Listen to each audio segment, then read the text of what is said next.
Jilid 18, kiranya itulah yang menyebabkan kalian bentrok dengan pasukan Anlusan hari ini. Di manakah adanya The Quatlin sekarang? Liu Bw bertanya. Ingin dia bertemu dengan The Quatlin, membalas kejahatan madunya itu dan merampas kembali pusaka Pulau Es seperti dipesan oleh suaminya dengan huruf ukiran di dinding istana Pulau Es itu. Apalagi dengan bantuan Ocean Kok, dia yakin akan dapat membalas dendam kepada madunya yang jahat itu. Kami rasa dia bersembunyi di rawa bangkai dan kalau saja kami sudah selesai dengan tugas kami di Telaga Utara, tentu dengan senang hati kami menemani Jiwi menyerbu ke sana. Rawa bangkai, di manakah itu? Tempat apakah itu? Liu Bw mendesak penuh semangat karena dia merasa girang bisa memperoleh keterangan di mana adanya musuh besarnya itu. Rawa bangkai adalah sebuah tempat yang amat berbahaya dan tidak ada orang berani mengunjunginya karena banyak sudah binatang dan manusia tewas secara mengerikan ketika berada di dekat tempat itu. Konon kabarnya dahulu banyak terdapat bangkai binatang dan mayat manusia di rawa itu sehingga diberi nama rawa bangkai. Majikan tempat itu adalah seorang di antara datuk-datuk kaum sesat yang berjuluk Kiam Mo Kaili, seorang wanita yang amat lihai dan merupakan iblis betina yang ditakuti. Kiam Mo Kaili telah menjadi sekutu The Quatlin dan agaknya. Sebagai orang buruan dia melarikan diri bersama puteranya ke tempat itu. Akan tetapi, amatlah berbahaya bagi orang-orang asing seperti Jiwi untuk mendatangi tempat berbahaya itu. Kalau Jiwi sudi bersabar sampai kami menyelesaikan tugas kami di Telaga Utara, tentu dengan senang hati kami akan membantu Jiwi, karena The Quatlin juga merupakan musuh besar kami. Liu Bw dan Ocean Kok saling pandang dan ternyata di antara kedua orang ini sudah terdapat saling pengertian yang mendalam sehingga bentrokan pandang mata mereka saja sudah cukup menjadi pengganti kata-kata perundingan. Liu Bw mengangguk dan terdengar Ocean Kok berkata, "Baiklah kami berdua akan membantu Cui menyelidiki Telaga Utara, karena biarpun kami tidak mempunyai urusan dengan pemberontakan Anlusan, setelah tadi kami membantu Cui, berarti kami juga dimusuhi tentu saja oleh mereka. Setelah kami membantu Cui ke Telaga Utara, harap kelak Cui suka membantu menjadi petunjuk jalan kami ke rawa bangkai." Berseri wajah 18 orang itu dan mereka segera menyatakan setuju. Tentu saja hati mereka girang bukan main. Tempat yang dijadikan markas rahasia oleh Anlusan merupakan tempat yang amat sulit dikunjungi, merupakan tempat yang berbahaya sekali dan kabarnya amat sukar memasuki daerah Telaga Utara itu. Kini, dengan bantuan kedua orang sakti ini, hati mereka menjadi besar karena bantuan mereka berdua akan mempermudah penyelesaian tugas mereka. Berangkatlah 18 orang itu mengiringkan Liu Bw dan Ocean Kok menuju ke Telaga Utara yang terletak di dekat tembok besar di utara dan tempat ini merupakan tempat rahasia dari Anlusan di mana Anlusan mengumpulkan orang-orang gagah untuk membantunya. Di sepanjang jalan, Liu Bw dan Ocean Kok mendengar banyak penuturan 18 pendekar Butong. Pai itu tentang orang-orang Kang Ou dan tentang pemberontakan Anlusan yang mengancam keamanan hidup rakyat jelata. Melihat semangat kepahlawanan 18 orang ini, tergeraklah hati Liu Bw mengingat bahwa dia adalah permaisuri Han Tiong dan suaminya juga berdarah keluarga kaisar di daratan besar, maka dia pun mulai bersemangat untuk membantu mereka menghadapi Anlusan. Telaga Utara merupakan telaga yang kecil saja, bergaris tengah paling banyak 2 li dan tengahnya terdapat sebuah pulau yang dihubungkan dengan pinggir telaga dengan jembatan buatan. Di atas pulau inilah berdiri sebuah gedung yang menjadi tempat pertemuan bagi Anlusan dan para pembantunya, jika dia hendak mengadakan perundingan dengan para tokoh Kang Ou yang berilmu tinggi untuk membagi-bagi tugas kerja. Biarpun telaga itu tidak berapa besar, namun letaknya di antara puncak-puncak gunung sehingga amat sukar dikunjungi orang. Apalagi puncak di mana telaga itu berada, merupakan puncak yang dikelilingi jurang-jurang amat curam sehingga bagi orang luar yang tidak mengenal jalan, merupakan suatu ketidakmungkinan untuk datang ke telaga itu. Berbeda dengan pertempuran-pertempuran resmi, jika mengunjungi telaga ini, Anlusan berpakaian seperti rakyat biasa dan tidaklah dikawal oleh pasukan pengawal melainkan oleh belasan orang pengawal yang berpakaian preman pula sehingga kelihatannya seperti sedang berpesiar. Akan tetapi, setiap pengawal-pengawal pilihan yang berilmu tinggi, dan para orang Kang Ou yang mengadakan pertemuan di Telah Utara itu adalah rata-rata orang lihai, baik dari golongan sesat maupun dari golongan bersih yang membantu Anlusan dengan pamrih masing-masing. Sebagian besar yang datang dari golongan besi adalah orang-orang Kang Ou yang menaruh dendam kepada kerajaan. Dan ada pula yang menganggap bahwa pemberontakan Anlusan adalah benar karena menentang Raja Lalim yang hanya tahu bersenang-senang dengan selir yang kuihui saja tanpa menghiraukan kesengsaraan rakyat sehingga mereka menganggap pemberontakan itu sebagian perjuangan para patriot yang membela bangsa, kebenaran dan keadilan. Tentu saja yang datang dari golongan sesat lain lagi pamrih atau dasar tindakan mereka yang membantu Anlusan. Ada yang ingin memperoleh keuntungan harta benda, ada yang menginginkan kedudukan dan kemuliaan. Anlusan biarpun kelihatannya kasar, namun selain merupakan seorang jenderal yang ahli dalam ilmu perang, juga merupakan seorang yang amat cerdik. Tentu saja dia pun tahu akan dasar dan pamrih yang terkandung di hati para orang pandai yang membantunya. Namun dia pura-pura tidak tahu karena pada waktu itu dia amat membutuhkan tenaga mereka. Tentu saja dia pun sudah bersiap-siap untuk menghadapi semua pamrih mereka itu dan siapapun yang merasa dapat mengelabui An Lusan akan kecelik sekali. Biarpun dia merasa aman kalau berada di Telaga Utara, akan tetapi kesukaran mencapai puncak ini bukan merupakan hal yang membuat An Lusan menjadi lengah.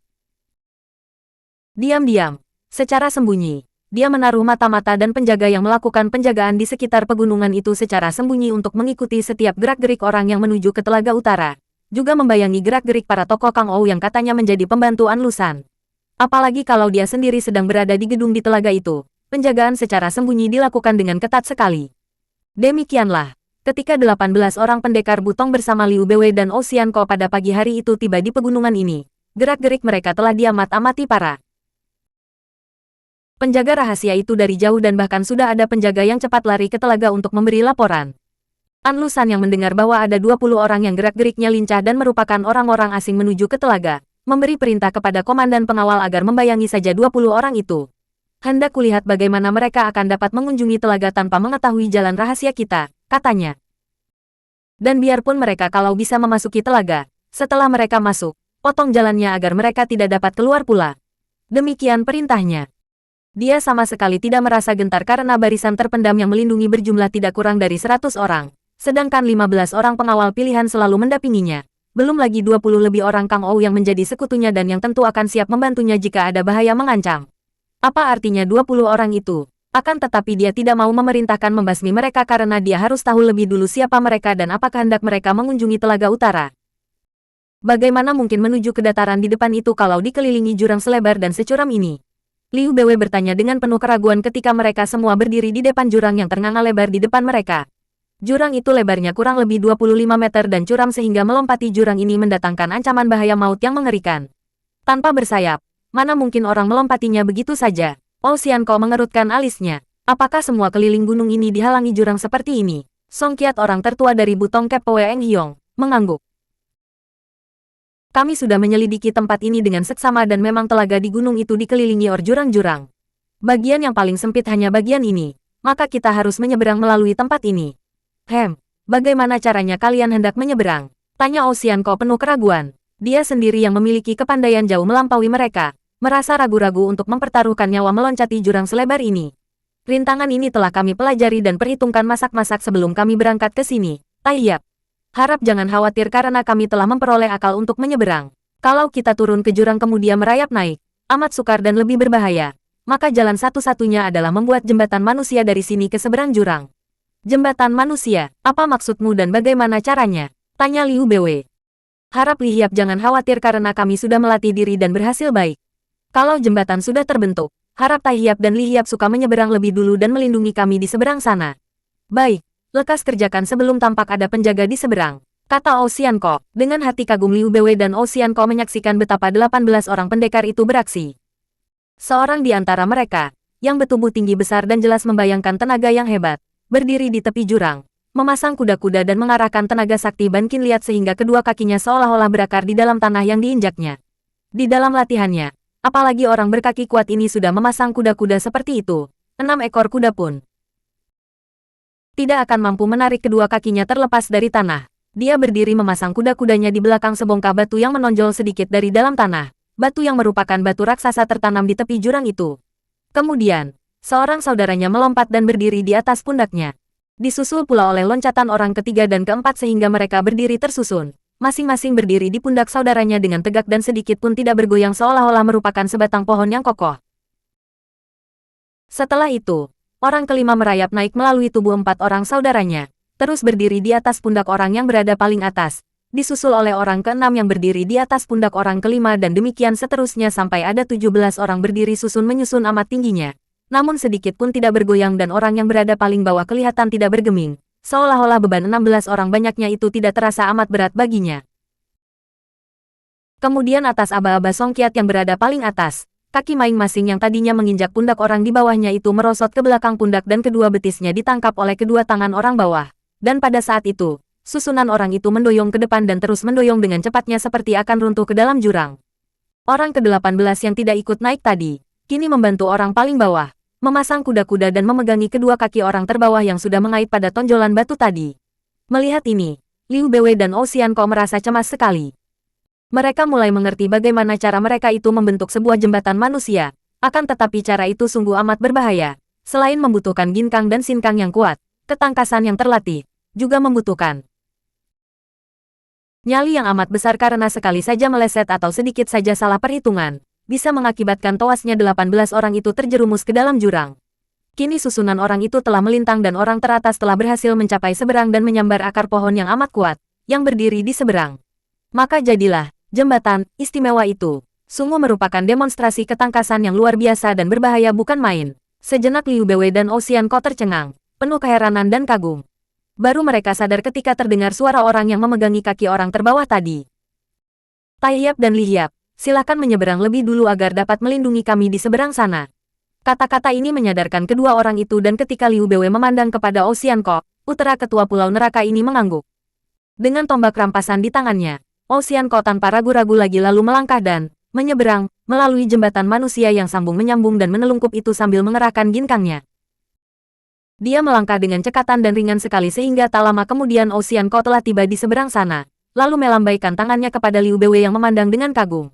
Setelah melihat betapa Ocean Ko menyeberang, Liu Beiwei lalu mencontoh perbuatan temannya itu. Dengan pedang rampasan di tangan kanan, dengan hati-hati sambil mengerahkan ginkangnya, Liu Beiwei mulai menyeberangi jembatan istimewa itu dan melangkah sambil mengatur keseimbangan tubuhnya.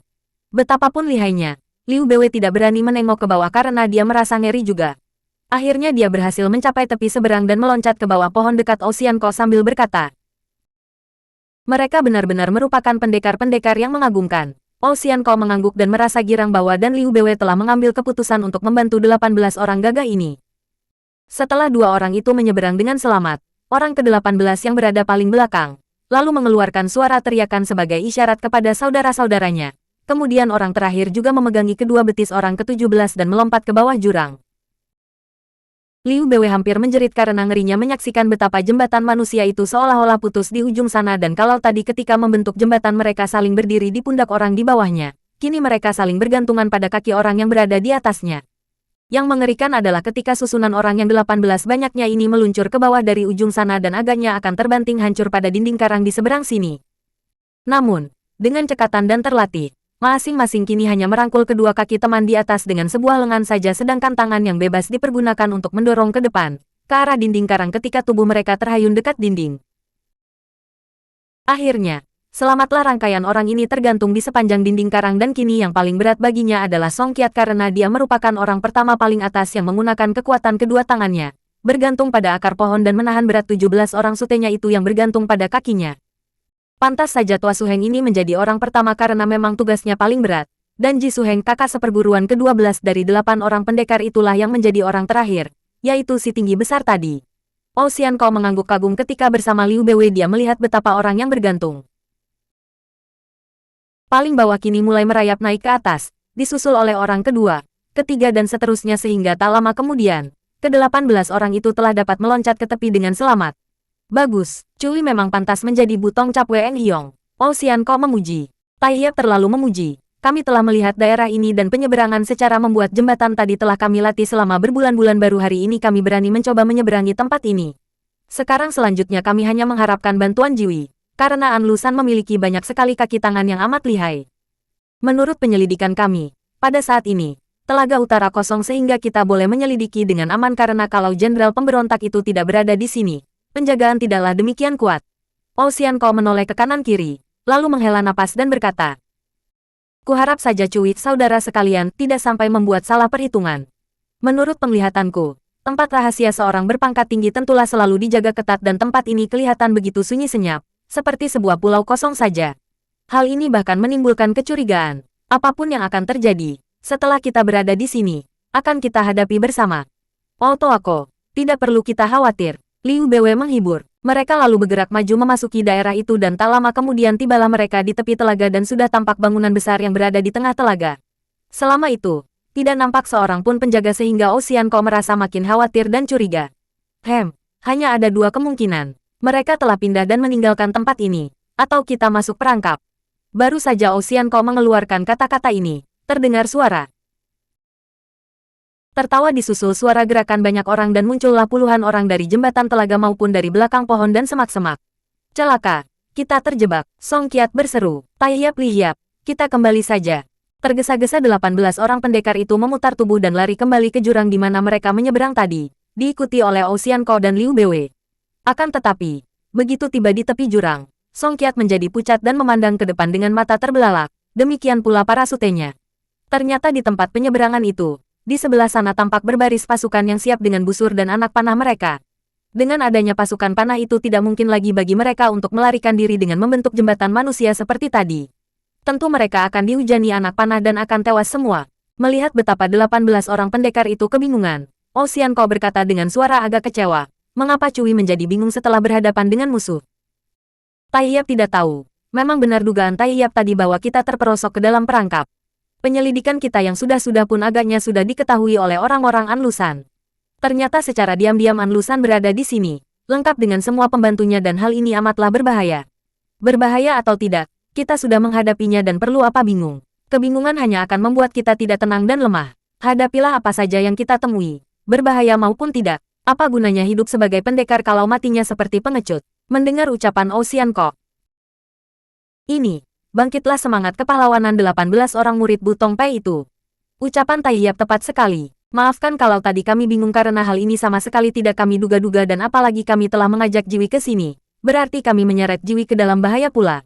Hidup memang merupakan keadaan yang penuh bahaya. Tergantung kita menghadapinya. Liu Beiwei berkata, memang bagi wanita yang sudah mengalami banyak kesengsaraan, apalagi sejak kecil tinggal di Pulau Es, bahaya bukanlah apa-apa dan merupakan hal yang wajar.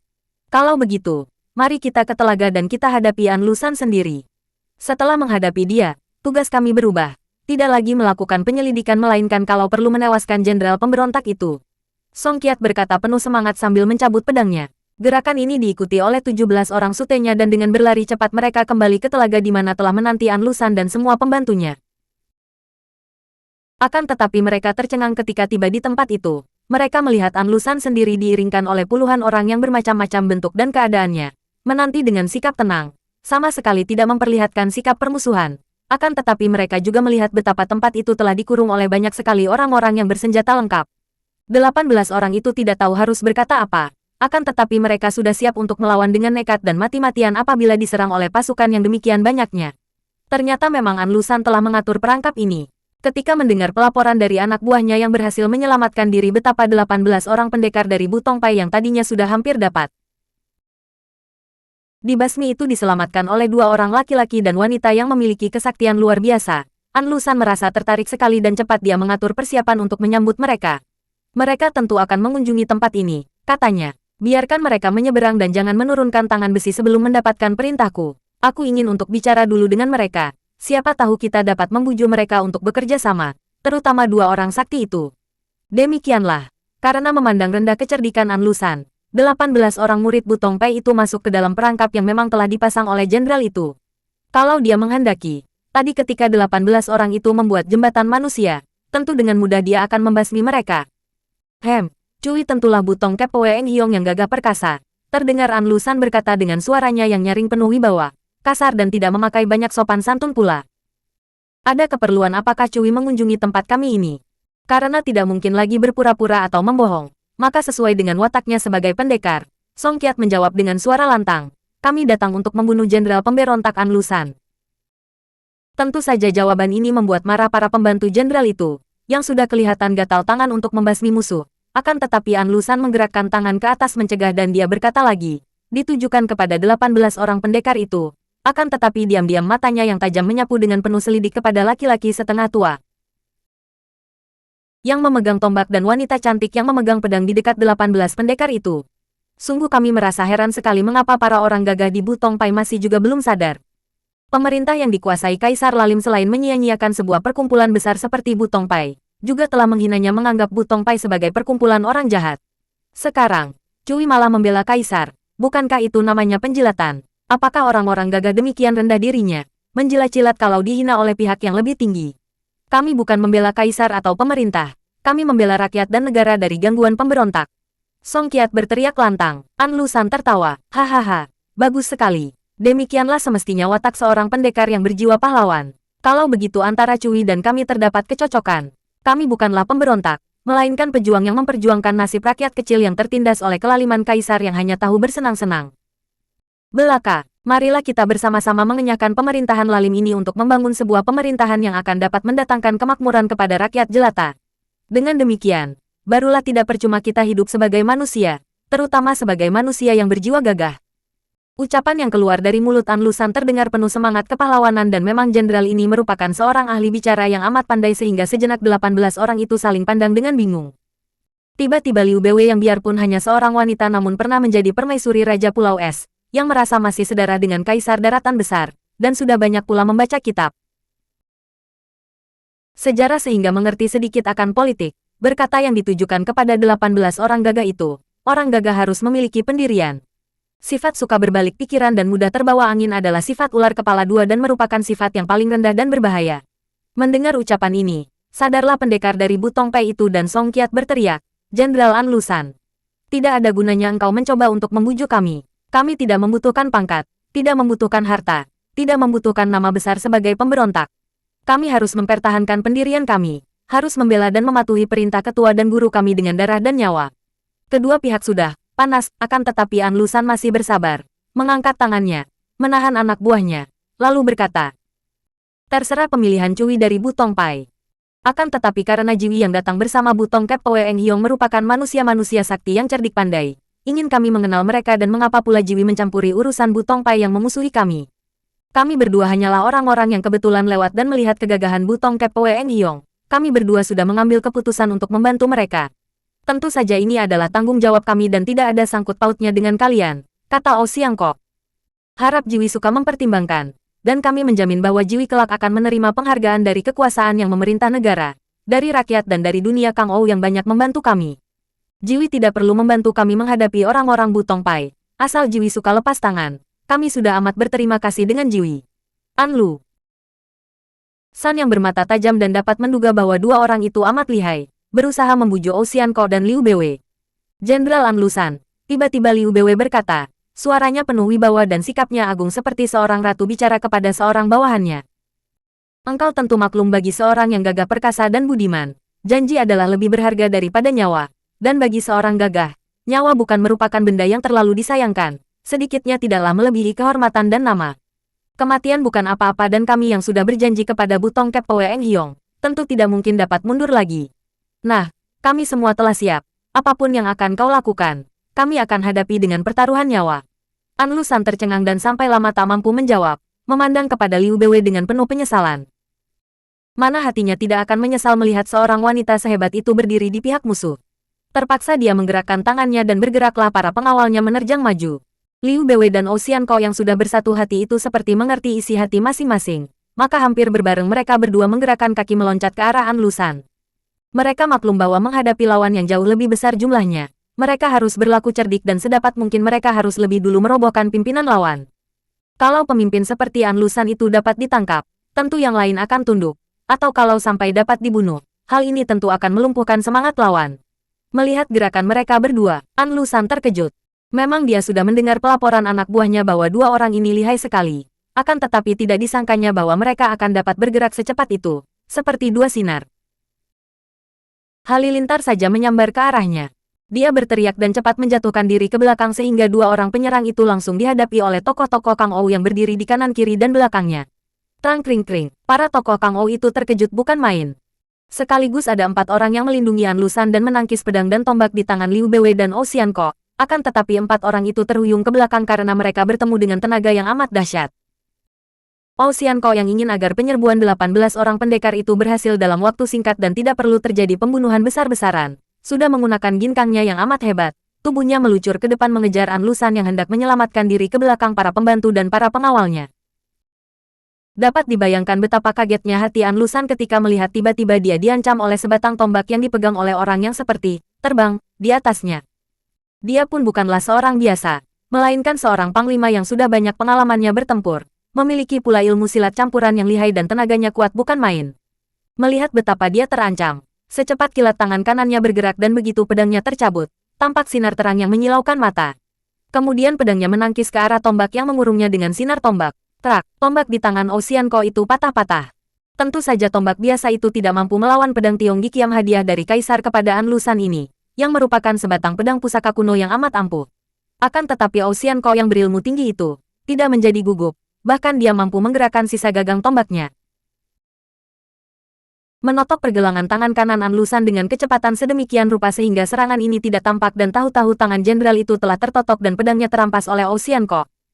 Kini para pengawal dan orang-orang Kang Ou telah mengurungnya dan berhasil melindungi An Lusan yang cepat menyelinap ke belakang sambil berteriak marah karena selain pedangnya terampas, hampir saja dia celaka. Serbu mereka, basmi mereka semua, jangan beri ampun seorang pun juga. An Lusan adalah seorang yang cerdik dan pandai memikat hati orang untuk membantunya. Akan tetapi, di waktu marah, dia berubah menjadi seorang yang amat kejam dan tidak mengenal ampun, sesuai dengan latar belakang hidupnya yang liar dan ganas. Terjadilah pertempuran yang amat seru di tepi telaga itu. Butong Kep Pwe Eng Hyong, Liu Bewe, dan Ocean Ko mengamuk dengan hebatnya, sungguh pun Liu Bewe dan Ocean Ko selalu merobohkan lawan tanpa membunuh mereka. Di antara mereka berdua dan An Lusan sama sekali tidak terdapat permusuhan, apalagi dengan para anak buah jenderal itu, sama sekali tidak ada urusan dengan mereka. Maka tentu saja mereka tidak sampai hati untuk melakukan pembunuhan dan hanya merobohkan mereka dengan tendangan, dorongan tangan kiri, totokan atau ada juga yang tersambar pedang akan tetapi tidak terluka parah yang membahayakan nyawa mereka. Berbeda dengan sepak terjang Liu Bewe dan Ocean Ko yang biarpun mengiriskan namun tidak pernah membunuh, sebaliknya 18 orang pendekar dari Butong Pai itu mengamuk dengan mengerikan. Mereka seperti segerombolan harimau yang haus darah, pedang mereka berkelebatan dan kalau ada pihak lawan yang roboh tentu roboh dalam keadaan yang mengerikan sekali. Terobek perut mereka atau tersayat leher. Mereka hampir putus, atau tertembus dada mereka oleh pedang sehingga begitu roboh mereka berkelojotan dan nyawa mereka melayang tidak lama kemudian. 18 orang pendekar dari Butong Pai itu seolah-olah menyebar maut di antara para pengawal An Lusan. Hal ini membuat An Lusan marah sekali dan cepat dia memerintahkan pengawal-pengawal pribadinya untuk meninggalkannya dan menyerbu lawan. Juga para tokoh Kang Ou tidak ada yang menganggur, sebagian menghadapi Liu Bewe dan Ocean Ko yang amat lay. Sebagian pula kini menghadapi 18 orang pendekar Butong Pai itu. Dan kini pasukan pengawal yang menjaga di sekitar tempat itu sudah berkumpul semua sehingga lebih dari 100 orang anak buah An Lusan mengurung dan mengeroyok musuh.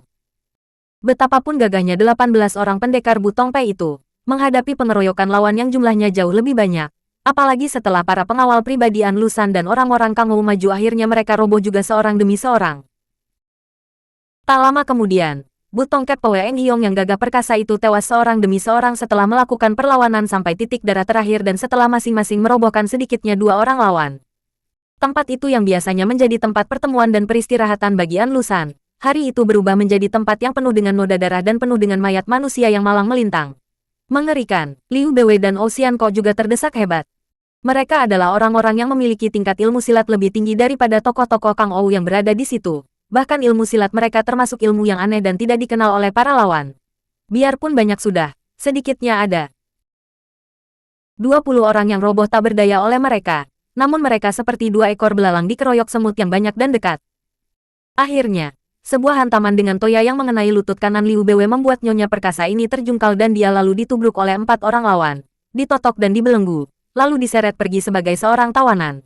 Betapapun juga, orang-orang Kang Ou itu masih merasa segan untuk membunuh wanita yang amat mereka kagumi ini. Melihat Liu Bewe tertawan, Ocean Ko mengeluarkan pekik melengking dan pekik ini saja sudah cukup untuk merobohkan beberapa orang pengeroyok yang kurang kuat sinkangnya. Disusul dengan berkelebatnya Tiong Gi Kiam di tangannya membuat belasan batang senjata lawan beterbangan dan robohlah 5-6 orang lagi. Bukan main hebatnya sepak terjang Ocean Ko yang sudah marah itu. An Lusan, bebaskan Liu Toanio atau akan kubasmi kalian semua. Aku Ocean Ko dari Pulau Neraka tidak biasa mengeluarkan ancaman kosong belaka. Saking marah dan khawatir melihat Liu Bewe ditawan, Ocean Ko lupa diri dan menyebut-nyebut Pulau Neraka. Terkejutlah semua orang mendengar ini. Mereka tidak pernah tahu di mana adanya Pulau Neraka. Akan tetapi di dalam dongeng mereka mendengar bahwa Pulau Es dan Pulau Neraka merupakan pulau-pulau tempat tinggal para dewata dan siluman yang memiliki ilmu yang amat luar biasa. Kalian tidak tahu dia itu adalah bekas permaisuri dari Pulau Es. Bebaskan dia, teriaknya lagi sambil menendang dengan kedua kakinya secara berantai, merobohkan 4 orang di antara para pengeroyoknya. Kembali semua orang terkejut, termasuk An Lusan. Pulau Es, benarkah apa yang dikatakan laki-laki gagah perkasa itu? Ataukah hanya gertak sambal saja? Agar wanita yang tertawan itu dibebaskan. Selagi semua orang ragu-ragu, terdengarlah suara ketawa. Hehehe, anak-anak nakal, kiranya masih ada yang tinggal di antara penghuni Pulau Es dan Pulau Neraka. Hayo kalian berdua ikut saja bersamaku karena bukan disinilah tempat kalian. Suara ini halus dan perlahan saja, namun anehnya mengatasi semua suara dan terdengar dengan jelas oleh mereka semua. Ketika An Lusan dan anak buahnya memandang, ternyata yang muncul adalah seorang kakek bercaping lebar yang mereka kenal sebagai kakek nelayan yang suka memancing ikan di telaga. Karena kakek itu bersikap halus dan tidak pernah bicara, maka An Lusan hanya menyuruh anak buahnya mengamat-amati saja. Kakek itu sudah berbulan-bulan memancing ikan di telaga dan sama sekali tidak mengganggu, juga sama sekali tidak mencurigakan. Maka kini kemunculannya dalam keadaan yang menegangkan itu benar-benar amat mengherankan hati orang. Pao Xianko yang mendengar ucapan itu, terkejut sekali dan cepat dia memandang. Ketika melihat seorang kakek berpakaian sederhana tambal-tambalan, bertopi caping lebar nelayan, memegang tangkai pancing dari bambu dan di pinggangnya tergantung sebuah kipas bambu, dia cepat memandang wajah kakek itu dan melihat wajah yang sudah tua akan tetapi dengan sepasang mata yang tajam penuh wibawa. Tahulah dia bahwa dia berhadapan dengan seorang kakek yang lihai. Maka otomatis dia mengira bahwa tentu ini merupakan seorang tokoh Kang Ou yang menjadi kaki tangan An Lusan pula. Maka lebih baik turun tangan lebih dulu sebelum lawan tangguh ini mendahuluinya, pikir Ou Xianko. Sudah tua bangka masih banyak pamrih mencampuri urusan pemberontakan. Bentaknya dan pedangnya mengeluarkan sinar. Lenyap bentuknya berubah menjadi sinar bergulung-gulung ketika dia meloncat dan memutar senjata itu menyerang. Dengan tenang kakek itu menghadapi penyerangan ini, sikapnya seperti seorang tua menghadapi seorang anak yang nakal. Karena menduga bahwa kakek itu tentu amat lihai, maka Ou Xianko tidak bersikap tanggung-tanggung sekali ini. Pedangnya meluncur dengan amat cepatnya dan dia membuka serangan. Akan tetapi tiba-tiba kakek itu memutar pancingnya dan terdengarlah suara bersuitan nyaring sekali. Ou Xianko bersikap waspada dan ketika tangkai yang terbuat dari bambu panjang itu menyambar ke depan menyambutnya, dia cepat menggerakkan pedangnya yang ampuh dengan mengerahkan tenaga sinkang untuk membabat putus bambu itu. Namun, bambu itu seperti hidup bergerak mengikuti sinar pedangnya. Berkejaran dengan sinar pedangnya tidak pernah tersentuh, dan tahu-tahu Ou Xianko merasa betapa tubuhnya terangkat ke atas.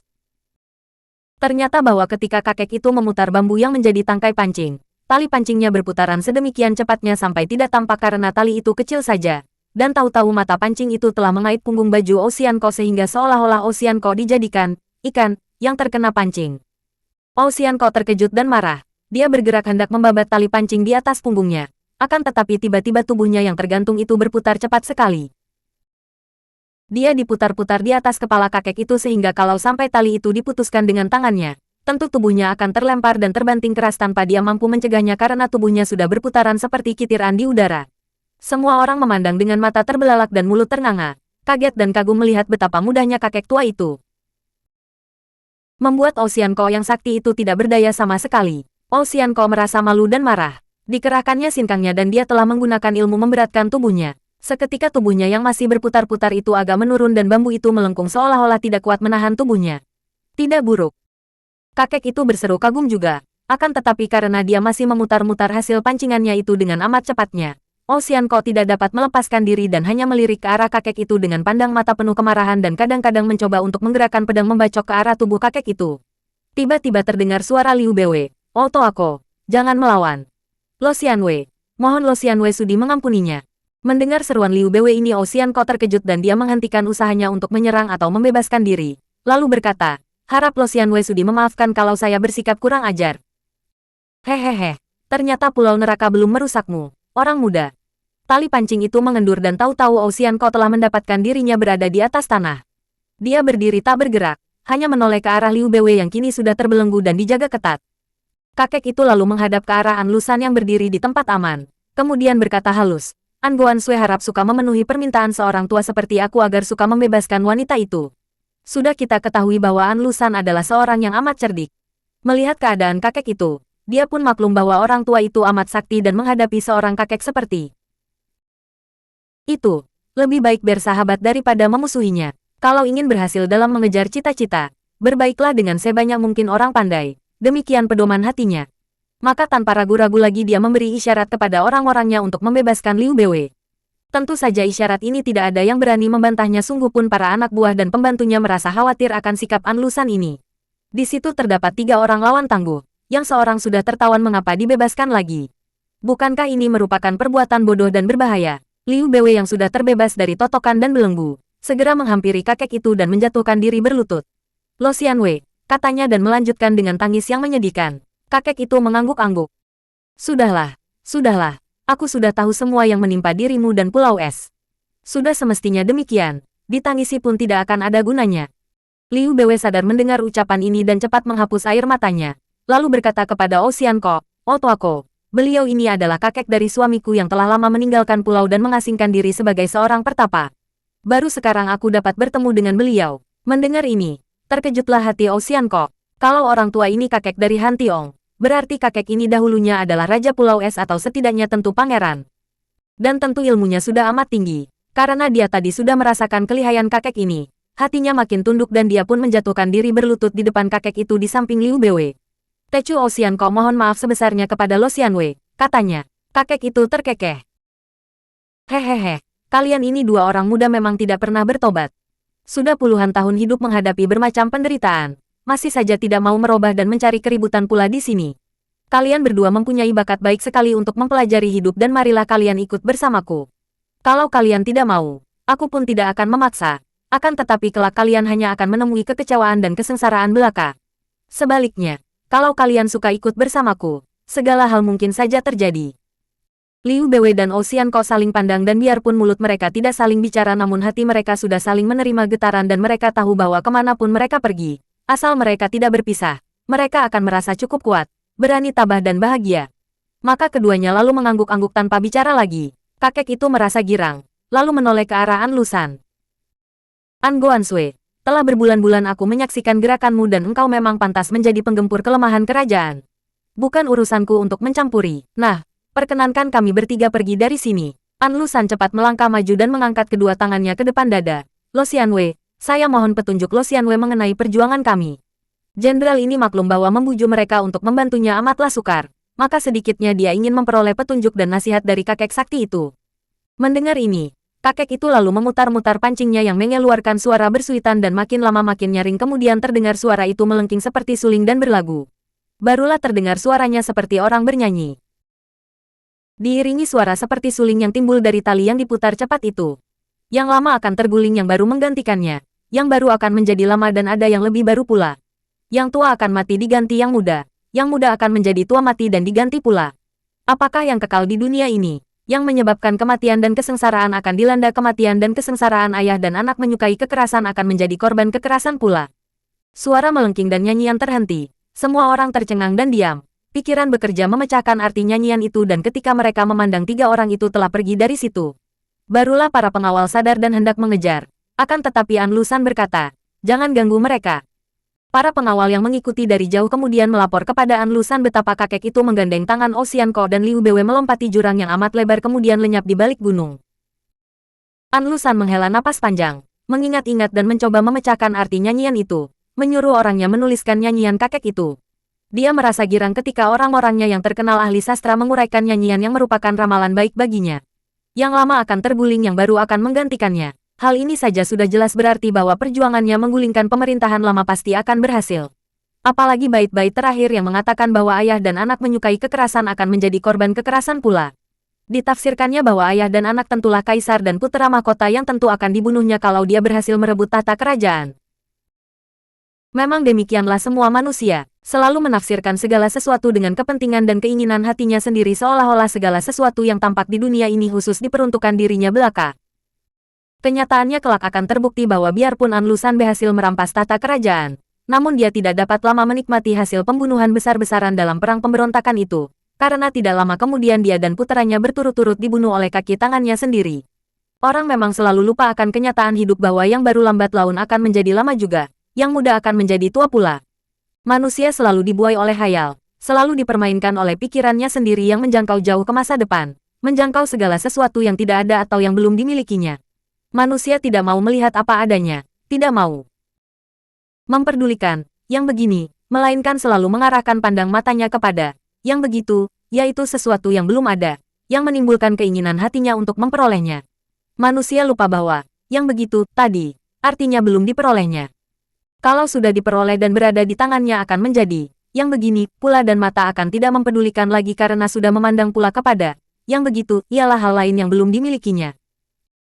Betapa akan berada jauh keadaan hidup apabila kita menunjukkan pandang mata kita kepada yang begini, kepada apa adanya, mempelajari, mengertinya sehingga terjadilah perubahan karena dengan mengerti kebiasaan yang buruk, mengerti dengan sedalam-dalamnya, otomatis kebiasaan itu pun terhentilah. Dengan mengerti sedalamnya akan keadaan sekarang, Saat ini, apa adanya setiap detik, benda apapun juga, dimanapun juga, mengandung keindahan murni yang tidak dapat diperoleh keinginan. Lenyaplah batas yang memisahkan indah dan buruk, senang dan susah, untung dan rugi, aku dan engkau. Dan kalau sudah begini, baru kita tahu apa artinya cinta kasih, apa artinya kebenaran, kemurnian, kesucian dan apa artinya sebutan Tuhan yang biasanya hanya menjadi kembang bibir belaka. Kita tinggalkan dulu Liu Beiwei dan Ocean Ko yang ikut pergi bersama kakek nelayan sakti yang bukan lain adalah kakek dari Han Tiong, bekas Raja Pulau Es yang telah puluhan tahun lamanya meninggalkan pulau itu dan merantau di tempat-tempat sunyi sebagai pertapa yang mengasingkan diri dari dunia ramai. Sudah terlalu lama kita meninggalkan Xin Liong dan Swat Hong, maka marilah kita mengikuti perjalanan dua orang itu. Seperti telah dituturkan di bagian depan, Xin Liong dan Swat Hong saling bertemu kembali di lereng puncak Gunung Awan Merah tempat tinggal Titok Siang Kuan Ho. Setelah mendengar tentang Bu Tongpai yang dikuasai oleh The Quatlin yang memang sedang mereka cari-cari, Xin Lion bersama Swat Hong lalu meninggalkan lereng Awan Merah, turun gunung dan dengan cepat pergi menuju ke pegunungan Butongsan. Biarpun kedua orang muda yang memiliki ilmu kepandaian tinggi ini telah menggunakan ilmu berlari cepat dan hanya mengasuh apabila mereka merasa lapar dan terlalu lelah saja, namun karena jaraknya yang amat jauh, kurang lebih sebulan kemudian barulah mereka tiba di lereng pegunungan Butongsan. Di kaki gunung tadi mereka telah memperoleh petunjuk dari seorang petani di mana letak Bu Tongpai, yaitu di atas sebuah di antara puncak-puncak pegunungan Butongsan. Hati-hatilah, Sumoy. Kita sudah tiba di daerah Bu Tongpai. Xin Liong berkata ketika mereka berhenti sebentar di bawah pohon untuk melepas lelah sambil menghapus keringat dari dahi dan leher. Kita hanya berurusan dengan The Quatlin, urusan pribadi yang sama sekali tidak ada hubungannya dengan Bu Tongpai. Kita harus menyatakan ini kepada semua orang Bu Tongpai. Kalau mereka tidak mau mengerti dan hendak membela The Quatlin, kita hantam mereka pula.